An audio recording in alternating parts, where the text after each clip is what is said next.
Cari amici e colleghi, buonasera a tutti.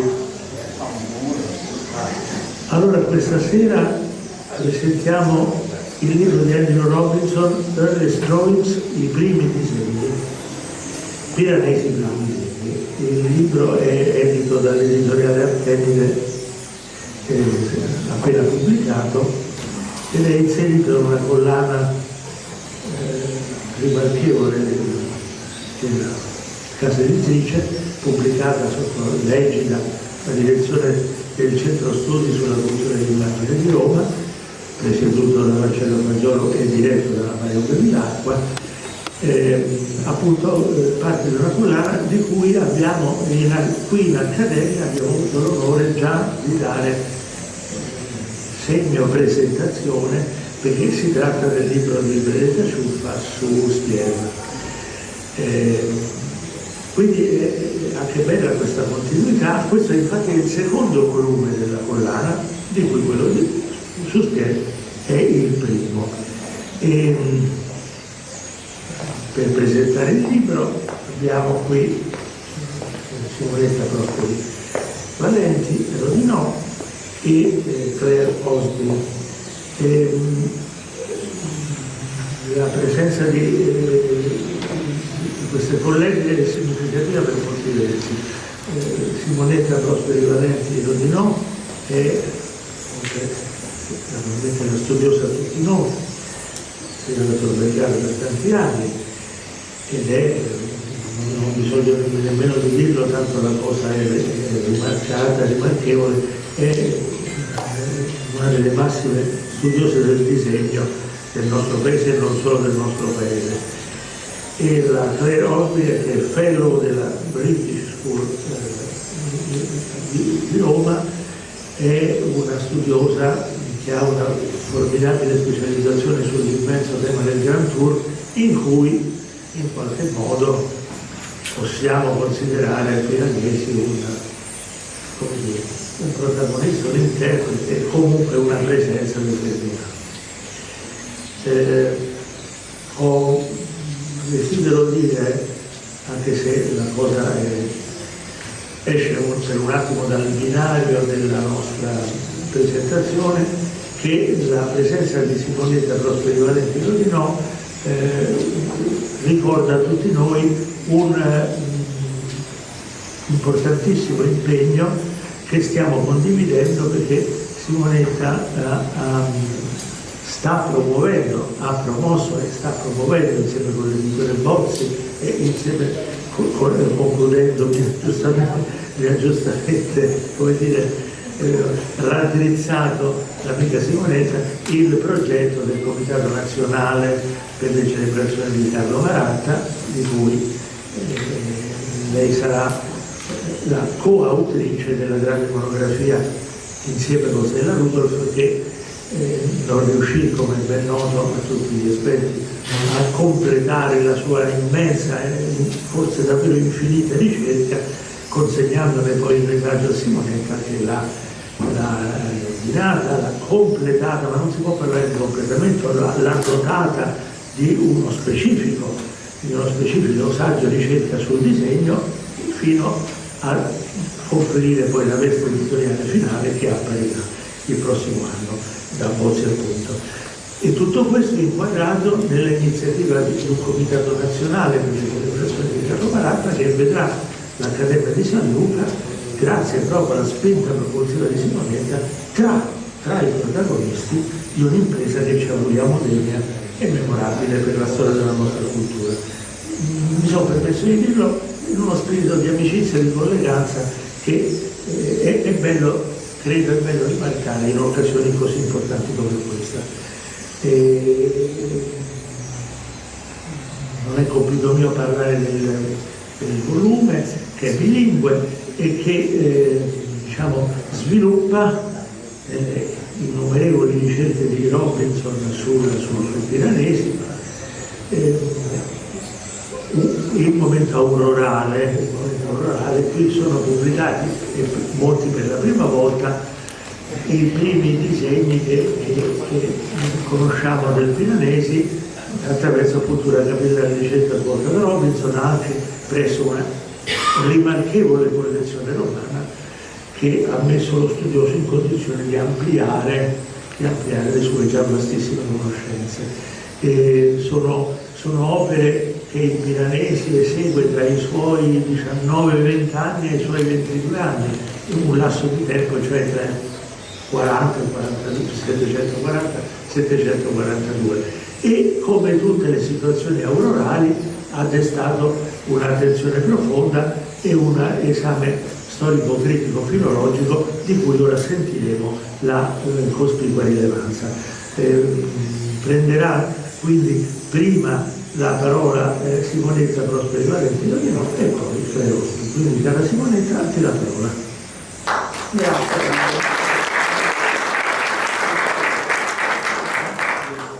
Anch'io volevo aprire questa mia presentazione plaudendo al secondo numero di questa collana, edita appunto dal concetto di Roma, il concetto studi su immagini di Roma, e che una collana diretta da Giovanili, ma che vede Mario Novilacqua come l'eminenza grigia di tutte queste iniziative.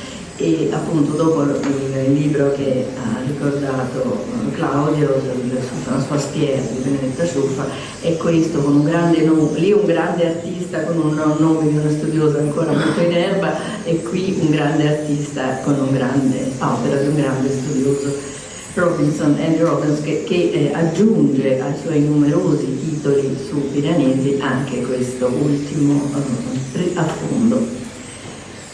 Giovanni Battista Piranesi, chiaramente non dico chi era, perché questo pubblico veramente sono molto più qualificato di me, ci sono veramente i massimi specialisti su Piranesi, ma indubbiamente Piranesi fu uno dei più intelligenti, dei più fantasiosi, dei più visionari artisti grafici del Settecento in Europa, possiamo veramente dirlo. Io spererei, avevo chiesto se era possibile mandare le immagini dei disegni pubblicati nel libro, se è possibile, dal punto di vista tecnico, perché così il pubblico si rende conto di che cosa parliamo, se si può. Dunque, e quindi il libro, come già ha anticipato Claudio, tratta dei disegni giovanili. Andrew Robinson ha proprio messo l'accento su questa, ha messo l'accento proprio su questo gruppo di fogli giovanili di Piranesi, che alcuni erano in parte già noti, che sono conservati in varie collezioni europee, altri invece, e qui il contributo importante, sono delle aggiunte di 4 fogli piuttosto significativi di una collezione privata romana, la collezione Lombardo, e che poi magari diremo qualcosa su questa collezione.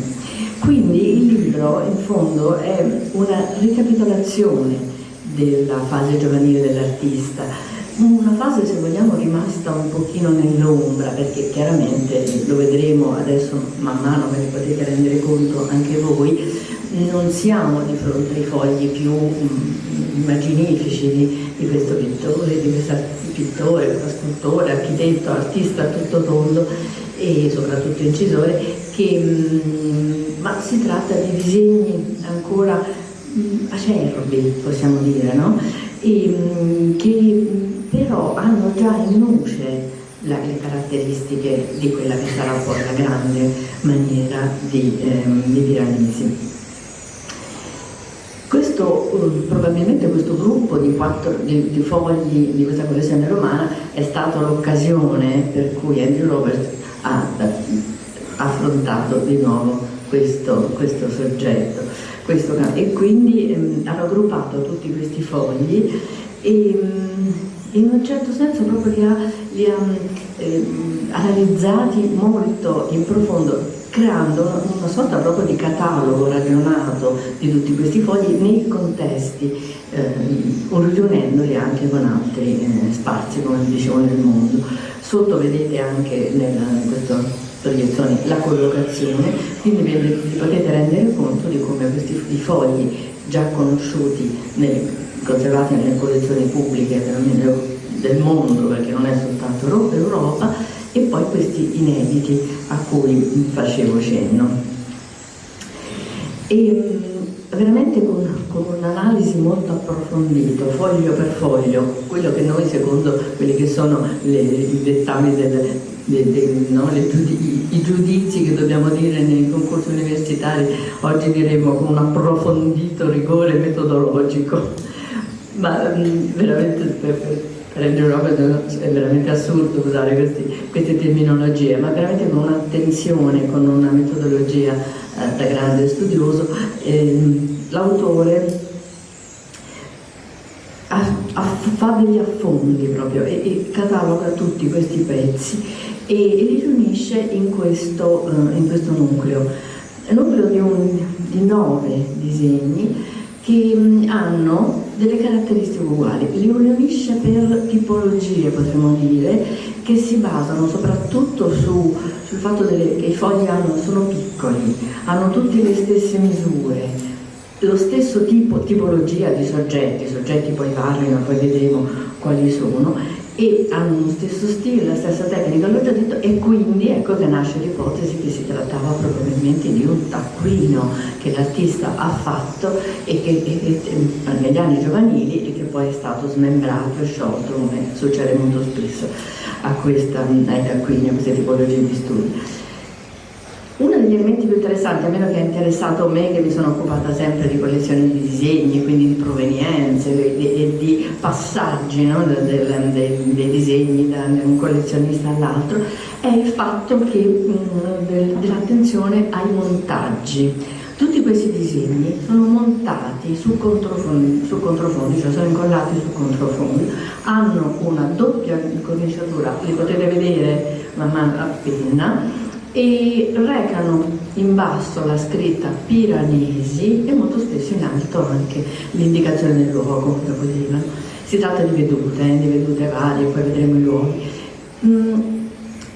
Chi è che ha messo insieme questi disegni? Chi è che li ha montati tutti nello stesso modo? E chi è che ha aggiunto il nome Piranesi sotto? È proprio Piranesi stesso, questo è l'interesse di questo gruppo di fogli, che ripeto di per sé forse non sono certo il meglio della produzione grafica di Piranesi, ma li ha proprio messi insieme lui, e li ha messi insieme quando era avanti negli anni, potremmo dire, nella fase della sua maturità, quando riprende in mano i suoi fogli e li risistema, vuole lasciare legato il suo nome anche a questa produzione giovanile, quindi dà un riconoscimento a una produzione decisamente immatura, che anche ai suoi occhi doveva sembrare ancora molto debitrice di quelle che sono le fasi un po', ripeto, forse la parola acerbe, forse la più adatta. Se si può continuare a vedere le immagini, perché ora si è fermato qui? Vai in loop, vado solo? Perfetto, grazie. Dunque, l'elemento ancora più interessante secondo me è, adesso ve lo mostro man mano che passano i disegni, le immagini, è un altro fatto, che Piranesi quindi non solo li ha montati, li ha incorniciati, ha aggiunto le scritte, ma ha anche ritoccato questi disegni. Si è reso conto che i disegni erano un po' secchi, forse diciamo un po' troppo graficamente poveri, e lui aveva sviluppato questa forza di rappresentativa, e quindi interviene, adesso vi faccio vedere dove, in questi disegni, aggiungendo in primo piano delle acquerellature, probabilmente a pennello secondo me, e anche in alto nei cieli, creando dei veri e propri primo e secondo piano con dei contrasti molto forti. Ecco, qui potete vederlo già, per esempio, la parte in basso, proprio nel primo piano, ottenuta, ripeto, secondo me con un pennello, con una penna più corposa, e in alto, quelle striature in alto. Qui è molto ben visibile, non lo vedete ancora. Il primo piano è proprio questo ritocco. E qui si vede proprio l'anima della grande acquafortista, che chiaramente Piranesi è rimasto celeberrimo per tutte le sue morsure, no? Le sue acqueforti più celebri hanno 3, 4, addirittura poi gli studiosi, i veri conoscitori di Piranesi possono dire quante morsure nell'acido, quante volte ha immerso le sue lastre per creare proprio in negativo gli effetti di chiaroscuro. Nel primo piano molto chiaroscurato, molto forte questa parte di ombra, e man mano i piani degradanti. Qui secondo me in questi ritocchi, guardate qua come si vede bene il primo piano e lo sfondo. E il primo piano appunto è questa parte aggiunta in una fase successiva, e la parte invece di fondo, la veduta vera e propria, è fatta soltanto a penna, senza nemmeno delle acquerellature, che è un elemento che invece Piranesi aggiunge sempre nei suoi disegni più tardi per dare questo senso di contrasto chiaroscurato molto forte. E quindi ecco che questi disegni ai suoi occhi avevano una grande importanza, e però li riattualizza, capisce che sono un po' troppo scarni, un po' troppo privi di quel chiaroscuro, di quel contrasto che nelle sue incisioni lui otteneva e cercava in un modo molto, molto evidente. E quindi ecco la risistemazione. In questo nucleo, come dicevo prima, ci sono questi 4 inediti.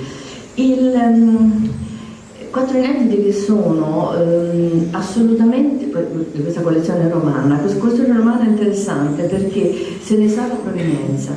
Vengono dalla collezione dell'architetto Filippo Barigioni, che era un architetto, un allievo importante della Roma del Settecento, un allievo di Carlo Fontana, che ha realizzato molte fabbriche.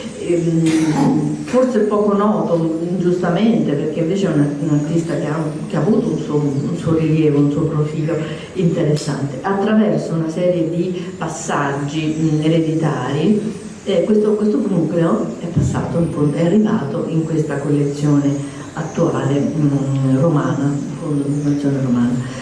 Non so se è presente il collezionista, che vorremmo ringraziare, adesso non lo so, perché veramente con grande generosità ha reso possibile questa pubblicazione, dando questo materiale affidandolo nelle mani migliori dello studioso Andrew Robinson. E dunque una domanda che naturalmente viene spontanea a noi, ma che si fa all'autore, è la datazione di questi fogli, ed ecco che inizia questa ipotesi di datazione molto interessante, perché finora si era creduto che questi fogli, gli altri chiaramente non quelli inediti, i fogli fossero un documento di questo viaggio che Piranesi, giovane, nel settembre del 1740 fa da Venezia a Roma, e le tappe sono proprio quelle, voi le avete viste passare: Forlì, Ravenna, adesso forse me ne divento qualcuna, Ancona, Macerata, un presunto Spoleto, anche se l'identificazione non è molto sicura, Terni e Roma. Cioè, attraverso la via Emilia e attraverso la via Flaminia erano le vie che portavano a Roma, le vie consolari erano sempre quelle. E questo tragitto è stato legato al viaggio che nel 1740 fa Piranesi per venire a Roma al seguito dell'ambasciatore veneziano che si chiamava Francesco Venier. E però, analizzando meglio i fogli, scrutandolo meglio proprio e osservandoli meglio, ci sono certe anomalie. Per esempio nella veduta di Ancona, che Mario Bevilacqua che aveva evidenziato questa mancanza, nella veduta di Ancona non c'è il famoso molo vitelliano e il lazzaretto, tutto l'intervento di Gian Vitelli, che è datato al 1733.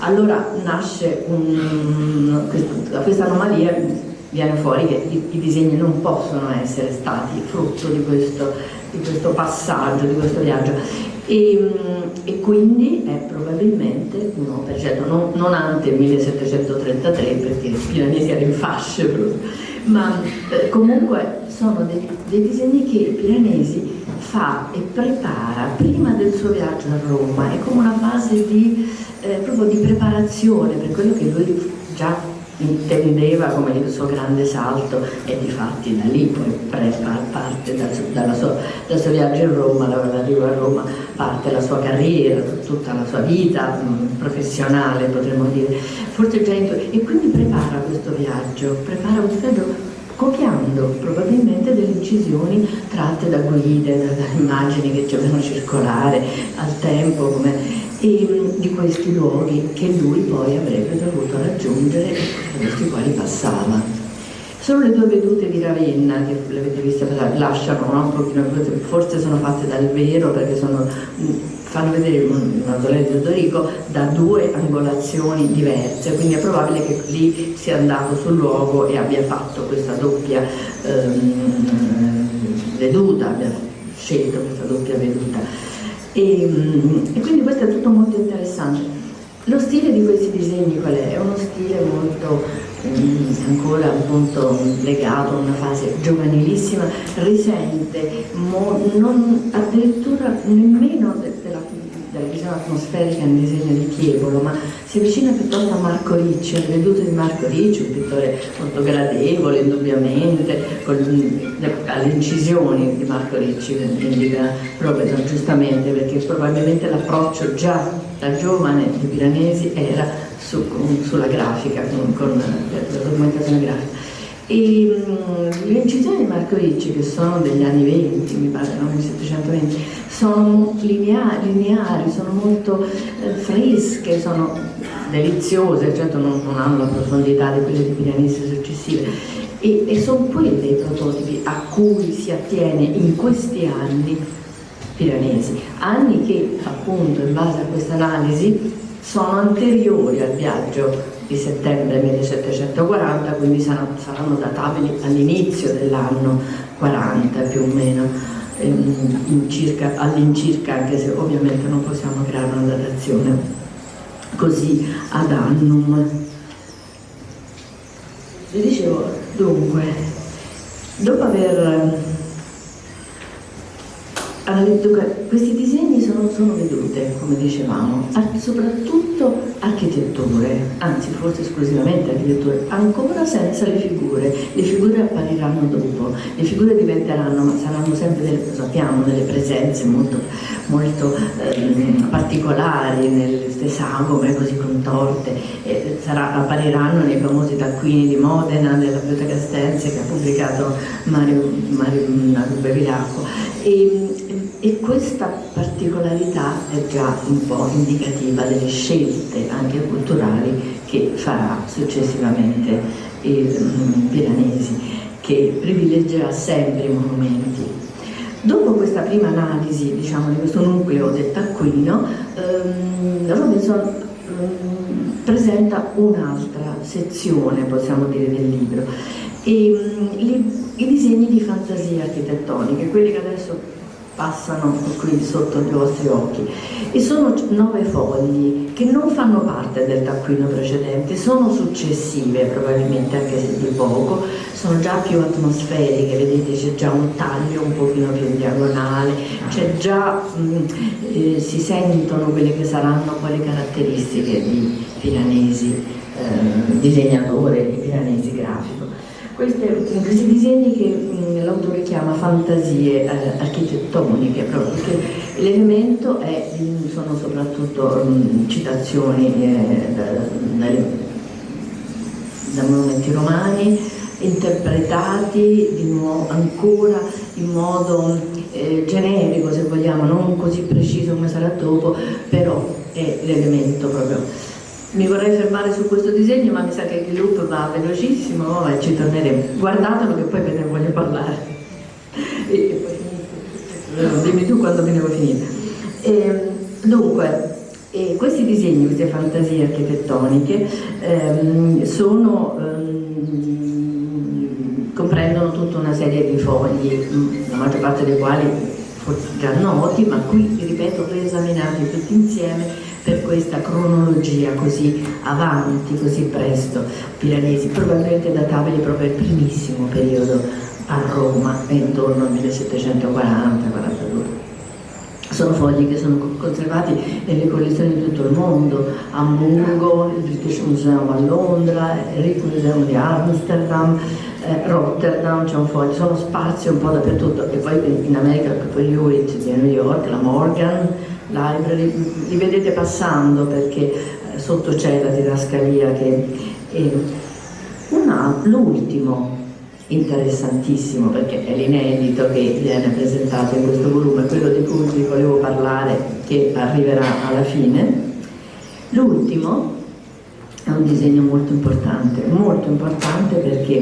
perché è lo studio proprio preparatorio del frontespizio della famosa mappa di Giovanni Battista Piranesi, Nuova tipografia di Roma, piano datata al 1748. Qui non vi facciamo vedere la pianta del Nolli, ma una volta terminata tutta la topografia, Nolli poi ha inserito nel margine dell'incisione queste scenette, quella che vediamo alla fine, poi ve la indico, con l'allegoria del papato, con la donna, con tutti gli emblemi, la tiara, tutti i simboli del potere pontificio, e dietro una veduta di Roma.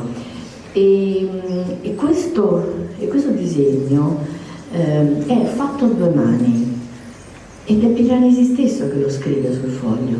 Le figure sono di Stefano Pozzi. Stefano Pozzi era un pittore accademico, un bel pittore, un tardo allievo di Masucci, quindi ancora un malattismo in fase finale, insomma. Siamo oltre la metà del Settecento, e lui realizza le figurine, adesso poi vedremo, e invece lo sfondo è di Piranesi che qui esce fuori con le caratteristiche proprio sue, tipiche, e cioè sulla parte sinistra, dopo lo vedrete meglio, adesso vi parlo senza immagini, ma sulla sinistra c'è la del Campidoglio con il Palazzo Conservatorio visto in diagonale, poi al centro c'è l'immancabile cupola di San Pietro, e poi sulla destra c'è la facciata di San Giovanni Laterano, anche questa in diagonale, quindi lo spazio si allarga, anche se è una piccolissima parte, perché Piranesi interviene quindi nello sfondo di questo disegno, però è già lui, qui è già lui, è già l'artista che fa vedere, tira fuori, diciamo, fa vedere un po' quello che è la sua caratteristica. E per quanto riguarda la datazione, chiaramente questa parte è databile alla metà degli anni 40, perché sono tutte datazioni molto anche accurate, studiate da Mario Bevilacqua e riprese da Robinson sulla pianta del Nolli, e questa parte aggiunta chiaramente fu quando tutta la pianta tipografica era pronta, fu aggiunta quest'ultima parte figurativa in basso. Sta per arrivare, così quello che ho detto forse avrà una verificazione. E dunque una data tra gli anni 1742-43 è quella assolutamente possibile. Vedete in questo foglio si vede già questo monumento, che è la cosiddetta tomba di Nerone, che era un monumento molto riprodotto già anche nel Settecento, che era un posto magico di Roma, e che mi sembra che la prossima sia questo frontespizio. No, questo è ancora un disegno con delle rovine e con dei ruderi, e poi dovrebbe venire questo frontespizio no, ancora no, ma ci siamo quasi. Si crea un'aspettativa in questo modo. Il prossimo mi pare che sia proprio lui, questo disegno molto importante, che è, direi, l'aggiunta più significativa del libro, perché ha un diretto utilizzo nella pianta del Nolli. E stavolta sul prossimo mi pare che sia, eccola qua, come ho detto in basso, quelle figurine acquarellate in grigio sono di Stefano Pozzi, il resto è di Piranesi, che crea questo sfondo, no? Che mette, vedete, a sinistra Campidoglio e a destra, e questo è l'ultimo disegno aggiunto con cui chiudo io e chiude il libro anche Robinson, che è probabilmente un primo studio per la pianta di Nolli ha queste due scenette in basso, destra e sinistra, per la parte di sinistra con la colonna di foca. Questo è l'ultimo contributo, l'ultima piccola aggiunta, ma non davvero piccola, all'attività di Piranesi, disegnatore giovanile, che Robinson ci ha regalato con questo libro. Grazie.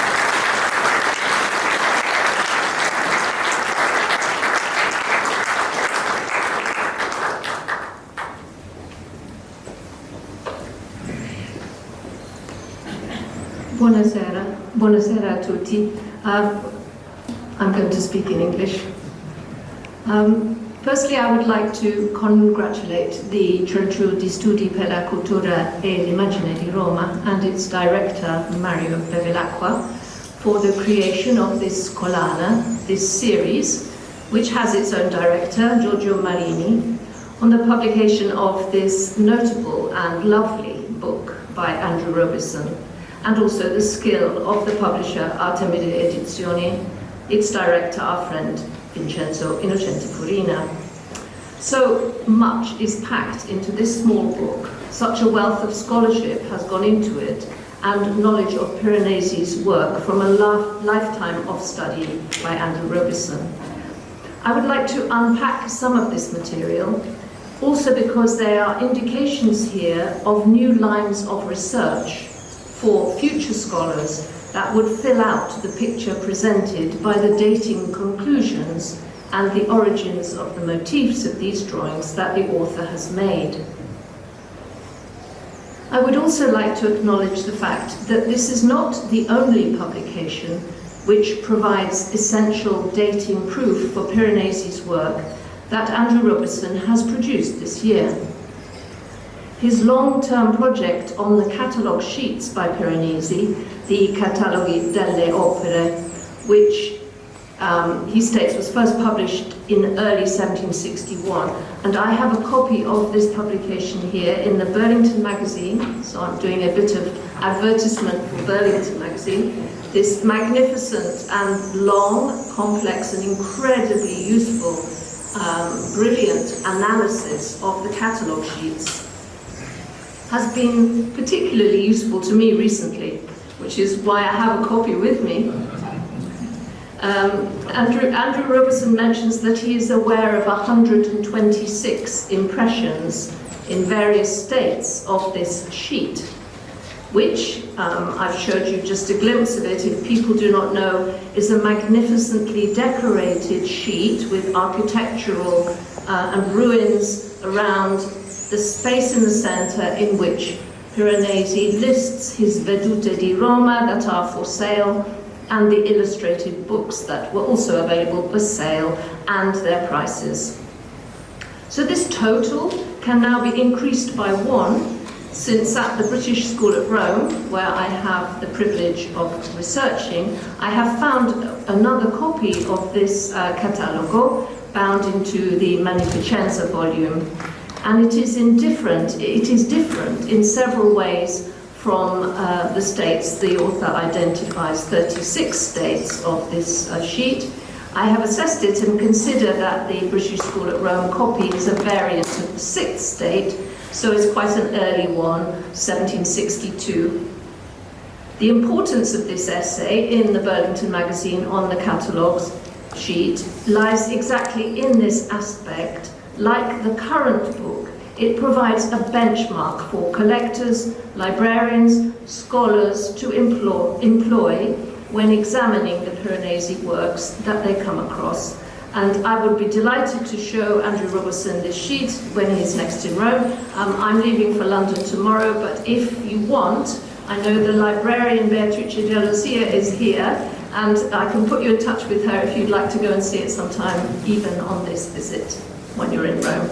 So it's very much in the same style of scholarship and the same meticulous and detailed cataloguing of states and of types, although of course in this book we're speaking of drawings. So following on with that thesis of organization, which makes everything that you read, both in the essay and in this book, so easy to follow, so helpful and so clear, are, for example, the categorization of the drawings of the views that are first presented, the first few plates of the volume on the drawings. So the author identifies uniform subjects, uniform sizes, uniform graphic style, uniformly mounted, again in a later phase, as Simonetta has explained to us, the technical details there, and all of them have some rework with thicker, rougher and more swiftly drawn lines. So this way of organizing the drawings according to type is an essential analysis, the same approach as he has made with the prints.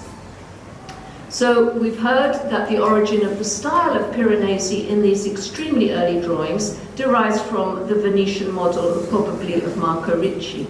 This is outside my area of expertise, but there's no doubt that Robison is completely convincing in identifying this analysis.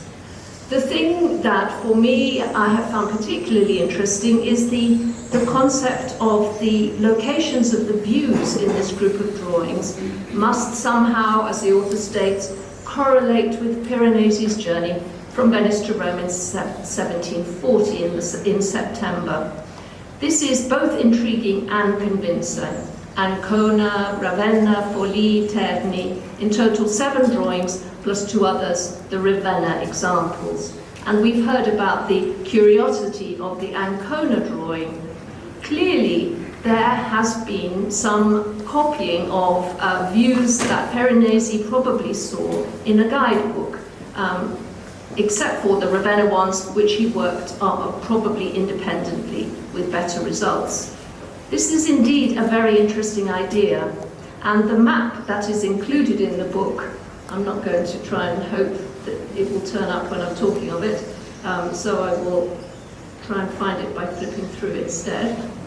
There's reproduced a map of the journey from Venice to Rome, and all the stops are marked on it. So this got me thinking, and I went into the British School at Rome guidebooks, Thomas Ashby guidebook collection, which is a vast collection, well, not vast, but large and very significant collection of guidebooks and maps. And I found several books with maps of those cities en route, but not with views. So this is an intriguing direction for future scholars to possibly take, with taking this material that Andrew Robison has so clearly mapped out and try and discover the origin of those particular compositions. In sum, these view drawings, as the author sets out them to us here, display typical student practice. He's copying not only the subject from views probably already made by others, but also the style of a known artist. Thinking about the implications of Piranesi's familiarity with guidebooks as source material, this raises the interesting point of what he was looking at in terms of vedute culture when he arrived in Rome. So if he was already aware of guidebooks with views, as obviously he was, when he came to Rome, he would have been plunged into what was a very fertile and very large field of production of books with views for the city. The author's dating conclusion for these drawings is summer to autumn 1740, when he was around 19 to 20 years old. So this all fits with the style and the manner of the work. So a significant point which we've heard about is the reworking, and the author explains this in detail and helps us to understand why that confirms the hypothesis of them belonging in a group and that their dating is more sure. And probably around 1760 it is suggested that these drawings were reworked. Turning now to the next group, these are small architectural fantasies. They are sketches. Well, they are clearly based on motifs seen in and around Rome. And the author gives again a very early date and suggests how overwhelmed Piranesi was by the multiplicity and the layering of antiquities, ruins, adapted ancient buildings, buildings from the modern era echoing the past, and how Piranesi reacted with a vivid response to these stimuli. So in the drawings, we have trees that we see in Rome, cypresses and umbrella pines, pedimented temple facades, bas-reliefs, sarcophagi, monumental urns. One point that's very interesting to me, jumping ahead to what Piranesi would produce in the 1750s with the Antichità di Roma, is a mis-scaling of objects starts very early. So very early, Piranesi is quite happy and quite free with the scale of objects. Things that we know to be large, he sometimes makes very small, and sometimes small things he makes very large in order to create an effect. And this is something that we are familiar with in the prints, but to see it in these early drawings is really quite fascinating. I would like to comment on plate 17, which I have no hope will arrive on the screen. So I will show it here. Of course, you can't see it, but what you can see is that there's writing underneath here, and you can see that there's a figure on one side and possibly another figure on another. So I urge you to buy the book and look at page 85, and then it will make some more sense to you. So this sheet is in a private collection, and for me this is the most interesting because of the inscription and because of the figure. We see a man on the higher ground on the left-hand side. He's facing to the right, and perhaps he's pointing while holding something in the other hand. Perhaps it is a hard surface on which paper could be attached. Possibly this is meant to be an artist drawing the figure on the right-hand side, and I'm going to hold this up again in the hope that you can squint. On the right-hand side there is a small figure facing front, which is surely not meant to be alive. It is difficult because it seems, if it were a statue, it would be broken in some way, but in the drawing it is shown to have both arms and its head, but is definitely over life size, which for the location of where it's standing on the picture plane would indicate that it's a statue. So my feeling is the figure on the left is interacting with this antiquity on the right-hand side of the drawing. There's rough ground in the foreground of the drawing and a broken column. This rough ground has some potential, and just below that, this is where the inscription comes in, written in Piranesi's hand, and it reads, "Introdurvi uomini che cavano le antichità," which translates as, "Here introduce men who are digging up antiquities." This phrase, I think, represents a note to himself by Piranesi, reminding him to add in more figures who are excavating. The figure in the drawing is not excavating. He's interacting with the surroundings, but not excavating. Considered in the context of Piranesi, a newly arrived artist in Rome, this particular drawing is revelatory, especially this inscription. Here we have, I think, his statement of intent. Not so much, and here I differ from the author, to indicate that excavating is what he himself will be doing, but that his images of the city in the future should show people doing that excavating, because that's what he saw when he arrived in Rome and he was visiting the ruins. Excavating for statues was an ongoing activity, both sponsored by the Pope and by private individuals. Later on in the century, many British entrepreneurs and grand tourists were involved in excavating activity, heavily legislated to prevent damage to ancient monuments and the loss of major artwork. For example, I looked this morning in Rodolfo Lanciani's Storia degli Scavi di Roma, And there are hundreds of excavations going on at the time, 1740, 1741 in Rome, both in the city and along the consular roads.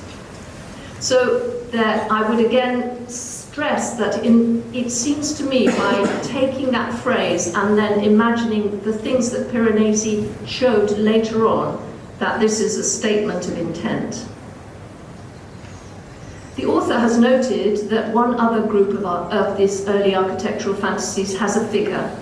Both together, they're the earliest work by Piranesi to include living human beings. This is plate 13 in the book, Fantasy with Pedimented Facade at the Rijksmuseum.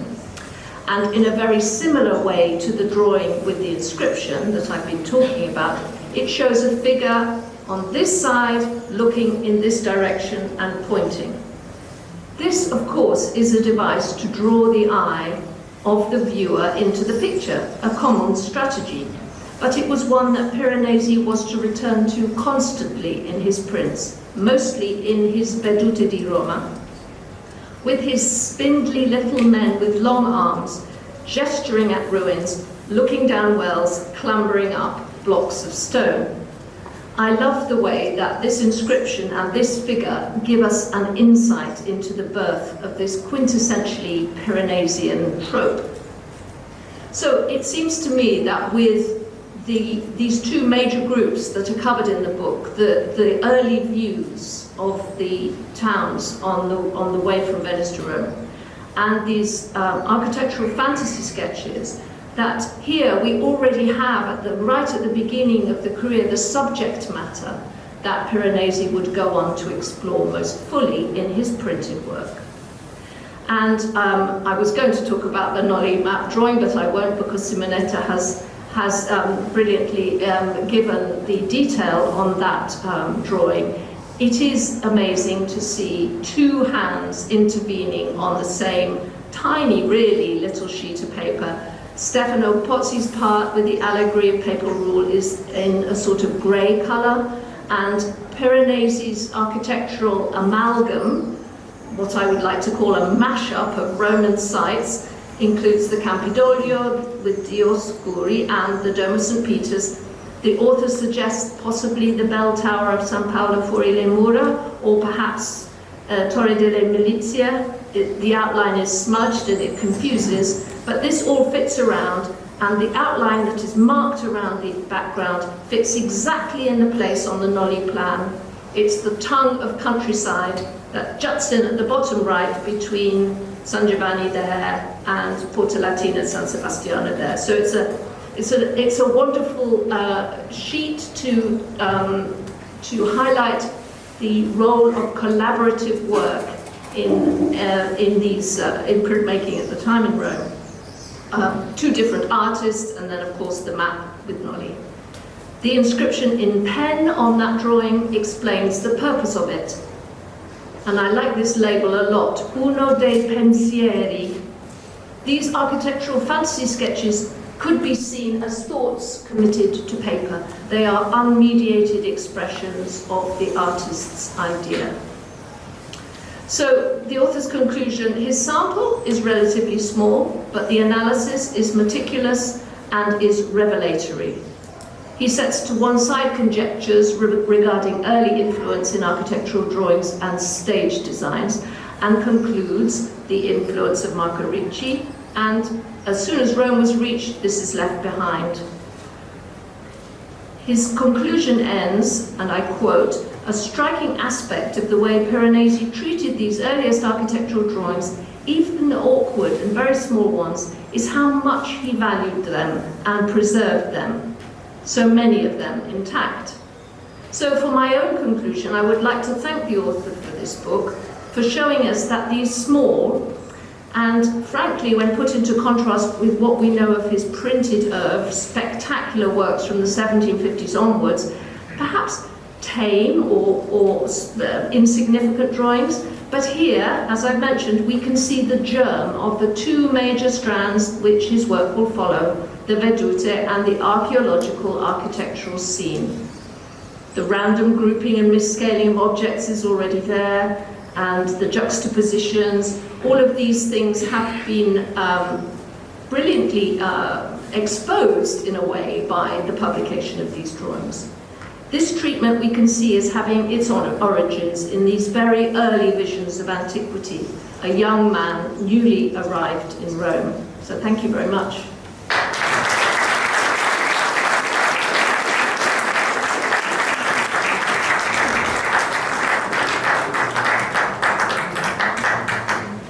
Preghiamo adesso Andrew Robinson di intervenire.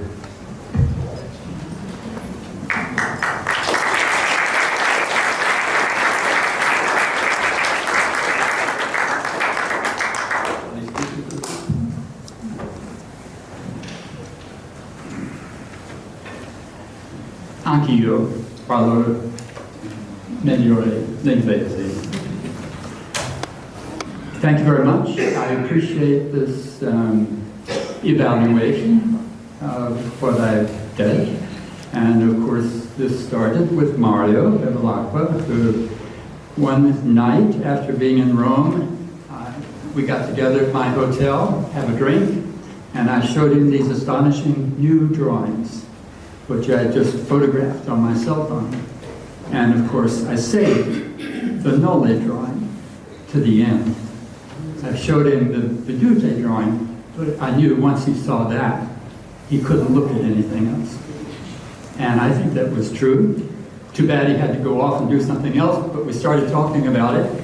Next thing happens, he does his symposium, Piranesi 300, asked me whether I might present these early drawings, so I expanded it to include other drawings, and he liked that. So then he said, Andrew, you have to publish this. You have to fill it out, show the rest of things that belong in this category. So I did that. COVID was very good to me because it made me stay home. So staying home, looking again and again at what I had for Piranesi, pictures and so forth, my first chapter, if you will, for the Catalog Raisonné, I could see more and more connections, and that's basically what led to this. Mario's urging, his enthusiasm, and his help. Mario and Giorgio both in the editing and preparation of the manuscript. More generally, it struck me that when I first published on Piranesi, when you were all very young, 1970, I felt at that time, yes, we're very young, I felt at that time that there were, you know, maybe I'm not remembering sufficiently, but there were not very many people who were seriously working on Piranesi, maybe 8, 10, 12, I don't know, in Europe and in America and in England. How different it is now. After the 1978 anniversary of his death, after the 2020 anniversary of his birth, I mean, we have dozens of very good people, I think, working on Piranesi. I love it. I think it's great. And what I want to stress is that there are so many questions we can ask of him, right? I mean, he fits in so many ways. It used to be, back in the old days, people were writing about him mainly in terms of the Grand Tour, mainly in terms of the Greco-Roman controversy and so forth. But now, the questions are so much more multiple. What about Piranesi as an archaeologist? What about him as an empirical archaeologist? How does he fit into the Enlightenment in that sense? What about Piranesi as a controversialist? What about Piranesi as a scholar? How many scholars did he use? We don't know. Which ones did he use? Well, Botare, we know many of the people he was related to, but that's an interesting question. The history of his scholarship, the history of advances that he made with his books, you know, the wonderful stories about his attempt to find out new things, and then he switches. Piranesi is always switching. So then he switches, he's a vedutista, and then he's an archaeologist, and then, my God, he's a decorator. And so he gives us then the camini, he gives us some furniture, he gives us what, who knows what. He died at 58. Suppose he had another 30 years. What else would he do? So for myself, I simply say, I welcome all of the different approaches to Piranesi. I think it's fantastic. Personally, I'm very old-fashioned. My job really is connoisseurship. I'm really interested in that old-fashioned kind of connoisseurship, not the sort of, the guy with a glass of wine talking about how beautiful this woman in the picture is. I'm more interested in connoisseurship in the sense of which works did Piranesi actually make? Which drawings? The prints we more or less know, but not entirely. But which drawings did he really make, and which ones did he not make? Which ones that have been attributed to him, which are not by him? And how can we distinguish them? What's the difference between them? And what do they tell us about the nature of this artist, his interests, his ideas, and his handwriting? Because ultimately, it comes down to the writing, the making of the stroke, how the stroke reads, what it tells about the artist. The subject matter, yes, but also the stroke. And then, did he change them? This was a great book to write because I've written very much about the change in his prints. I mean, we all know the change in the cartouche, the first edition, the second edition, that's old hat. But he changed many of his prints. And why? When? When did he make those changes? The cartouche is now clear, I think. I wrote a lot about the early architectural fantasies. I hope I clarified when those changes were made, when they were edited, when they were published, and so forth. But now we get to the drawings. So this was a challenge to me. I knew about the mounted drawings. As I say, there are about 47 in the world. And yet, I had not been able to pin down when he mounted the drawings. When did he do that? Not at the time he made the drawings, clearly, but when? And I had all sorts of ideas. This forced me to think about it in detail. And treating the reworked drawings that Simonetta and Clare both talked about, looking very carefully at what those reworks are. And fortunately, I published another booklet a year before about the latest drawings. The drawings of Pozzuoli and Pestum and Pompeii. And I could see the relationship between these revisions, that the same type of revision was made in both. But when was that made for these drawings? Well, I gave my reasons. As Clare says, it's all argued very closely. I hope it's convincing that he picked up these early drawings, really insignificant sheets, tiny little scribbly things, plus these copies of cities and so forth, mounted them all the same way, drew the lines of the mouth, probably himself, he was not that rich at that point, and signed them. Interesting that he is so aware of his earliest drawings, even the ones that are insignificant, wants to conserve them, and as I say in the book, when he mounts them, he shows the outer edges of the sheet. He shows the whole drawing, even if it's blank paper. So he has a kind of sense of the importance, the preciousness of the drawings per se. So he doesn't over-mat them. He doesn't cut them. We can still see on one of the drawings the very rough edge where he tore it out of the sketchbook. But he wants whoever is going to look at them after this to see the entire page.